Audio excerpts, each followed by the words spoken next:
अस्सलाम वालेकुम रहमतुल्लाहि व बरकातुहू। नहीं, माशाल्लाह से बहुत अच्छी मीटिंग रही।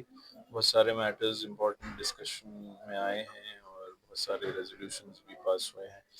मैं सारे मेंबर्स का भी शुक्रिया अदा करता हूँ कि सब आज शामिल रहकर बहुत ही अच्छी मीटिंग अल्लाह के फजल से आज हुई।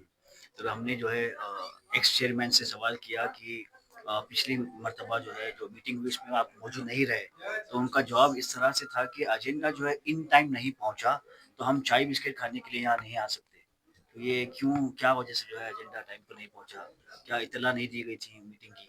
देखिए, इत्तला तो दी गई थी। सीईओ साहब अपना प्रोविजन जो होता है देखकर मैं समझता हूँ ऑनलाइन गया, फिर वो हार्ड कॉपी पहुंचने में शायद एक आध दिन इधर उधर हुआ होगा, लेकिन वो ईद वगैरह भी आने की वजह से शायद इन लोग भी मकाम पे नहीं होने की वजह से उन तक पहुंचा नहीं। खैर, वो सब हो गया।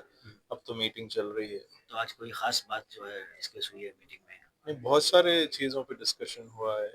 बहुत सारे इम्पोर्टेंट मैटर्स लिए गए और बहुत सारे कमिटीज़ पे गुफ्तगू हुई। बहुत सारे फाइल्स जो अहम अहम हैं पहले उनको देखा गया। आज पूरे दिन की मीटिंग थी। 5 बजे तक 6 बजे तक तकरीबन मीटिंग चली। ಇದು ಮೂರನೇ ಮೀಟಿಂಗು ಒಗ್ಗೂಡಿದ್ದು. ಎರಡು ಮೀಟಿಂಗ್ಗಳು ವಿಫಲ ಆಗಿದೆ, ಮೂರನೇ ಮೀಟಿಂಗು ಯಶಸ್ವಿಯಾಗಿದೆ ಅಂತ ನೀವು ಹೇಳ್ತೀರಾ? ಹಾಂ ಸರ್. ಇದರಿಂದ ಮುಸ್ಲಿಂ ಸಮಾಜಕ್ಕೆ ಆಗೋ ಉಪಯೋಗ ಏನು ಸರ್?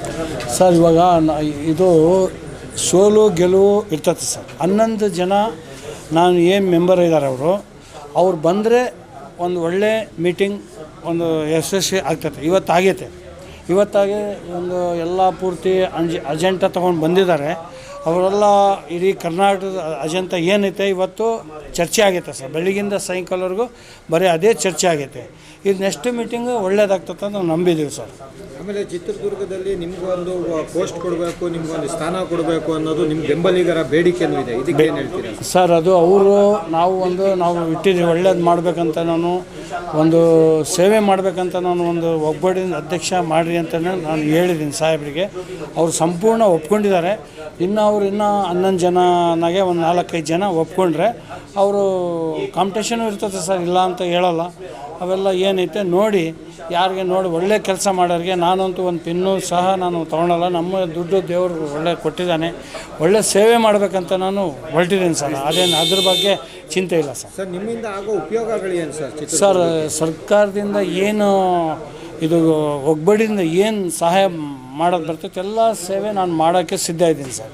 ಯಾವುದೇ ಒಂದು ಚೂರು ಒಂದು ಪಿನ್ನಷ್ಟು ನಾನು ಹೆಚ್ಚು ಕಡಿಮೆ ಮಾಡಲ್ಲ ಸರ್.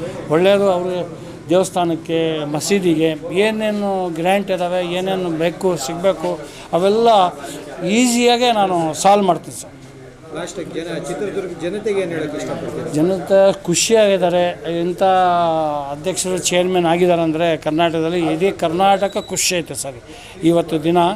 ಇವತ್ತಲ್ಲ ಮೊನ್ನೆಯಿಂದನೂ ಭಾಳ ಖುಷಿ ಇದ್ದಾರೆ. ಇಂಥ ಅವರು ಚೇರ್ಮನ್ ಮಾಡಿದಾರಲ್ಲ ಅಂತ ಅದಕ್ಕೆ ಖುಷಿಯಾಗಿದ್ದಾರೆ ಎಲ್ಲ ಕರ್ನಾಟಕ. ಸರ್, ಮುಸ್ಲಿಂ ಸಮಾಜದಲ್ಲಿ ಒಗ್ಗೂಡು ಅಂದರೆ ಒಂದು ನಗು ಸರ್. ಅಂತ ಅದರಲ್ಲಿ ಈ ಚೇರ್ಮನಿಂದ ಏನಾದರೂ ಮುಸ್ಲಿಂ ಸಮಾಜಕ್ಕೆ ಒಳ್ಳೇದಾಗ್ತದೆ ಸರ್, ಭಾಳ ಒಳ್ಳೇದಾಗ್ತೈತೆ. ಇವಾಗ ರಾಜಕೀಯ ಇಲ್ಲ, ಇವ್ರದ್ದೇ ಸಾಕಷ್ಟು ಸ್ಕೂಲ್ ಇರ್ಬೋದು, ಕಾಲೇಜ್ ಇರ್ಬೋದು, ಎಲ್ಲ ಭಾಳ ದೊಡ್ಡ ಇದ್ದಾವೆ. ಇದೂ ನಿಭಾಯಿಸ್ತಾರೆ ಸರ್. ಇವರು ಒಳ್ಳೆಯ ರೀತಿಯಲ್ಲಿ ನಿಭಾಯಿಸ್ತಾರೆ. ಒಂದು ಚುಕ್ಕೆನೂ ಬರಲ್ಲ.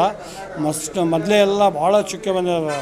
ನೋಡಿದ್ರೆ ನೀವೆಲ್ಲ ಮಾಧ್ಯಮದವ್ರಿಗೆಲ್ಲ ಗೊತ್ತೈತೆ ಏನೇನೋ ಅನಾಹುತ ಆಗೈತೆ. ಇವ್ರದ್ದು ಏನೂ ಕೇಳೋಲ್ಲ ನೀವು. ನೆಕ್ಸ್ಟ್ ಇನ್ನೊಂದು 2 ವರ್ಷ 3 ವರ್ಷ ಆದಮೇಲೆ ನೀವೇ ತಾರೀಫ್ ಮಾಡ್ತೀರ ಇವರಿಗೆ. ಆ ಥರ ಆಯಿತು. ನಮ್ಮ ಜಾಕಿರ್ ಹುಸೇನ್, ಚಿತ್ರದುರ್ಗ ಸರ್.